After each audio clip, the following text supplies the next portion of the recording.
Hey there, Kim Wolf with AffiliateMarketingInformate.com. In this video, I'm going to talk about content hijacking, and I'm going to tell you everything you need to know about it.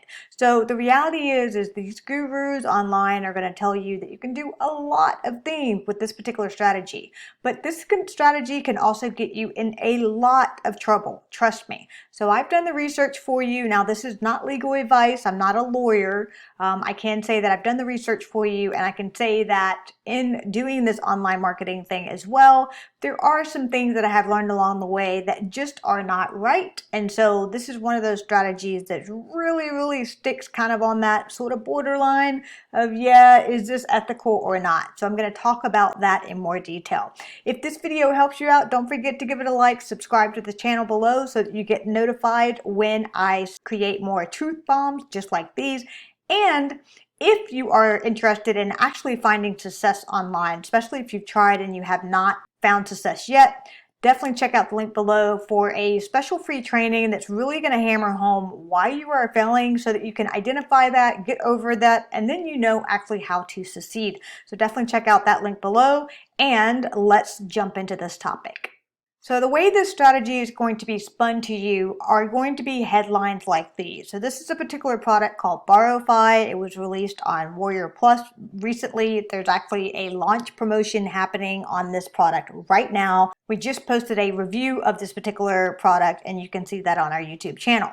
But what they're going to say you can do is the promise is going to be a one-click app that allows you to ethically hijack sites, like these big-time sites like New York Times, Daily Mail, Fox News, etc. And the idea they say is that you can collect leads, payments, and free traffic, right? So that's going to be one spin on this particular strategy, which is known as content hijacking. Here is another one. This product is called JackedATM. This was released a few months ago. Now this one they're actually going to say it's a controversial software with this proven hack that forces money into your bank account. Now personally, that is my favorite line ever. All right, so here is another one where it's called Snipply. Now this is not a product that you would find on Warrior Plus. It's actually a more well-known product used by big brands these days. It's been around a long time. But it does the same thing. It actually allows you to basically add a call to action to any page on the web, any URL. Now let's dive into that just a little bit more. Okay, so content hijacking is this. It's basically a strategy where you use other people's content to promote your own. And it's where you can add an advertisement, you add a call to action, or you can even add an affiliate link if you're an affiliate marketer on top of someone else's content, right? If you like this handy dandy sheet, I'm definitely going to drop in the link below, so don't worry, I'm going to walk you through it, but I thought this would help you sort of understand and also refer to this as needed because these products are not going to be the only ones on the market. They're going to keep coming and coming and coming.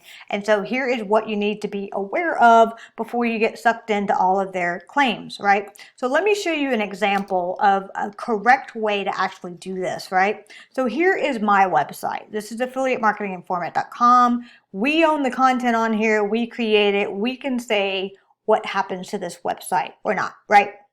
So this is one of my recent posts for Digistore 24 and basically talking about recent products to promote, basically the hottest products to promote on Digistore 24. Now looking at my post, it's really good post, it's really good content, it really just kind of shows you a lot of research about the products and why they're hot right now and the trends behind them. But I actually forgot one very important marketer thing. And what do you think that is? I forgot call to actions. So it's just a bunch of content, but after that, like you come here, there's no additional information. There's no additional call to action. Like I don't encourage you to actually download my handy dandy cheat sheet that I have created and that you can basically learn my tips and tricks on how I find good products on Digistore 24, how I personally identify them, so that you don't promote bad products and you don't waste your time, right? Well, I have this done. I have the cheat sheet. I have this awesome little sign up sheet to collect your email address, and I actually have this linked on my video on YouTube. But I forgot to add that call to action here. Now I have the option of actually going in here and editing this post, and I could put in some, put it in a few places, like probably in the middle, the top, the middle, and the bottom, and etc. Just a few places, right? Or I can use this strategy called content hijacking. So let me show you exactly what I mean. So this is JackedATM. I'm actually in a demo account behind the scene, and I created a version of basically what they're saying, sort of a lead generation machine that's supposed to get money in your bank account. I use that software to create what we call content hijacking. So if you look at the URL up here, this URL is different than my original URL, which is going to be Top Digistore 24 affiliate products to promote, right? But look at here. This is the call to action. So it is a very specific call to action. You can move these in different places. These softwares allow you to do sort of different things. I could have done like a big pop-up like right here, but it basically says grab my Digistore 24 tips and tricks sheet here and save yourself from wasting your precious time promoting bad products. Instant access. So if you click onto this, it's actually going to open up the email sign up page that you just saw, right? So that is one way you can ethically use this kind of feature. Now, if you look at that, once again, I could have logged in and done it this post way, or I can use a product. Personally, if I was going to do this, I would use a product like Sniply. They just have more credibility. They've been around a long time. So I would use a tool like that, and it's free to get started. You can do that completely free to up to like, there's some limitations like one site or so. But this was actually created with JackedATM just to show you what it actually does, and that's what it does. And it was really quick. It probably took me 30 seconds to actually create the call to action in here, maybe a minute because I had to set up the actual graphic, but it wasn't hard. And then bam, I actually have a call to action on here in a different way. And then, like I said, you have different placement options. So that is what can be done with that, and that essentially is going to be the right way to do that. So if you're going to use this strategy, the right way to use this strategy is actually going to be actually using it on your own content, your blog post, your website, everything that you own. Because as you see, it's an easy way to enhance your content without a lot of hard coding or implementation. You don't have to know that. And then you have different sort of options you can do as far as where you can place that button. So it's really easy and it's quick to set up, and you have some configuration options to make it look decent and to really try to call attention to that specific call to action, which on my video, this call to action actually works pretty well, because if they're watching a video about Digistore 24, they are actually interested about learning more about Digistore 24, and so they are opting in for my free cheat sheet, which is you get access to once you give me your email, right? So here it is right there. Okay, but that is the good way to use it. And then, like I said, software like Sniply make it easy to do, and that would be the software that I would prefer to use if I was going to do this. However, unfortunately, these claims in the software for BorrowFi and JackedATM,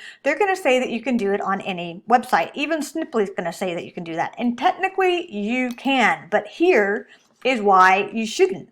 Honestly, putting your affiliate links on top of another affiliate marketer's reviews and content is just wrong. Like, it's just really wrong. It's a cheap way to sort of cheat time and take other people's content. Essentially, it's a way of stealing it and actually using it to your advantage in basically not so nice ways, right? Because those people, those affiliates, these content creators, they put time and potentially money to hire content writers to create a really high quality review or content, and then someone else shares their work on social media with their own CTA. The problem with that is that it's still considered stealing other people's content because it's their logo, it's their original written content, it's their images, just for you to make a buck. And it is unethical because the reality is it's not yours. Just because you can do it doesn't mean you should.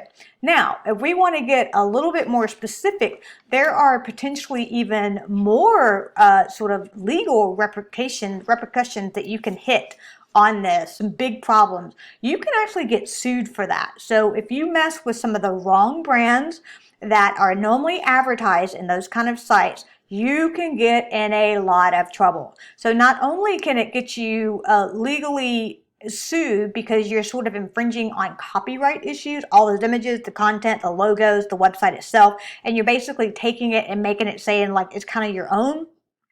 It can do some other things too. It can actually damage your brand. It could damage their brand, which they're not going to be happy with, right? Especially if you were to go and put some sort of spammy message on top of CNN's site on social media. It could give CNN a really bad name because they'll be like, why is CNN spamming me? And it's not CNN, right?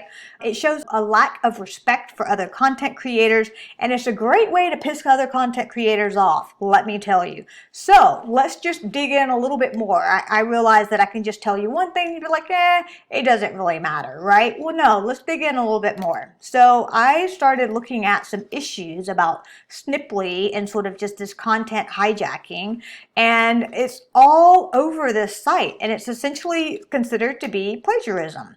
And so this was a great article that not only goes through with how it works, but it legally talks about that it can be a major infringement on trademark, copyright, and a misappropriation of the name, just like I talked about, right? So you put a spammy sort of call to action ad on top of CNN.com and you put it on social media and people are like, why is CNN spamming me? CNN is not going to be happy with you at all if they find out. And so these are just sort of the top of the legal issues that you really can face by using some of those high big name websites, and really any websites. But these guys, they have a lot of money and they will come after you. So this one was a great headline. Snipply users stealing your content for their own gain. That is actually the truth. And here's a great another article that basically is just talking about how desperate can you be as a marketer if you're going to steal other people's content. So let's dig in just a little bit more, which is a lot of times with these sites like BorrowFi and JackedATM, you will see them use CNN as an example. You'll see them use BBC as an example as well. Here are some serious problems with that. If you actually dig in and look at the terms of service and terms of use contract for both of these major publishers, they specifically state that you cannot put ads next to or over their content. You can't put any other content between the link and the shareable link themselves. So no ads, short videos people have to sit through. This one actually really speaks to it. Put ads next to or over them. You can't do that. So they're telling you, this is BBC and also CNN, they're telling you that you actually can't do that. It is against their terms of service. So if they find out, you are going to be in a lot of trouble. So what does this mean? Well, this means don't believe the next application that comes out and says it's new and that you can legally and ethically hijack sites. It's not true. If you want to do it the ethical and legal way, that needs to be your content and your content only, like the example that you saw. And so in this particular sheet that I'm going to leave for you below, just so that you can remember all these things, I do specifically put in the headlines here somewhere, and so that you know what to look out for. Let me just add this in here. I think it's right here. Yes, so here are the keywords to identify this type of software strategy: legally hijack, ethically hijack, hijack any websites, forces money in your bank account, right? So hopefully by now you understand that is not the case. This is not a true statement. Can get you in a lot of trouble. And yeah, so there's some right ways to do this and definitely some really wrong ways to do this. So hopefully this video has helped you out and you are now pretty much a pro about content hijacking and the truth about it, the truth that could set you free and potentially save you a lot of money. If this video has helped you out, don't forget to give it a like, subscribe to my channel below, and be sure to check out the free training below that will help you understand why you are failing and help you get over that so that you can actually find success. So thanks for watching, and I'll see you in the next video.